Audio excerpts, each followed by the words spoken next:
আল্লাহ বলে, কিরে ফেরেশতারা, ঘটনা কি? এত খাবার কেন? আল্লাহ রোজা রাখছে। কি চায়? আল্লাহ ক্ষমা চায়। তো খায় না যে তৃষ্ণার, তো আল্লাহ আপনার ভয়। আমারা দেখছে না, আল্লাহ আপনারা দেখে নাই। জান্নাত দেখে নাই, আমার জাহান্নাম দেখেছে আল্লাহ কিন্তু জানে। তারপরে ফেরেশতাদের মুখ থেকে বের করা হবে। সুবহানাল্লাহ পড়ে। আমার জাহান্নাম দেখেছি কিনা বলো। ফেরেশতারা বলে, না জাহান্নাম দেখে নাই। আমার জান্নাত দেখেছে কিনা বলো। জান্নাতও দেখে নাই, কিছুই দেখে নাই, আপনারেও দেখে নাই। আল্লাহ এবার খুশি হয়ে যাবে। আমার খুশির জন্য আমার ভয়ে তৃষ্ণার্ত ক্ষুধার্ত সামনে খাবার হাত বাড়ালেই খেতে পারে, গ্লাসটা তুললেই পান করতে পারে, আমার ভয়ে খায় না।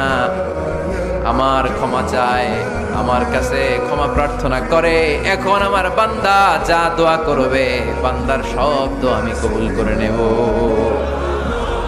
আল্লাহর ভালোবাসা সফট কর্নার খুব গ্রো করে। যোগ্য যে খুব মারতে হবে, ঠিক কিনা? সময় মতো কাজ করতে হবে। সময়ের 1 ফোঁট, অসময়ের 10 ফোঁট। সময় মতো 1 ফোঁটা দিলে যেই লাভ, অসময়ে 10 ফোঁটা দিলে ওই লাভ হবে না। সময় মতো কাজ করতে হবে। ইফতারের আগ মুহূর্তে দোয়া করবে।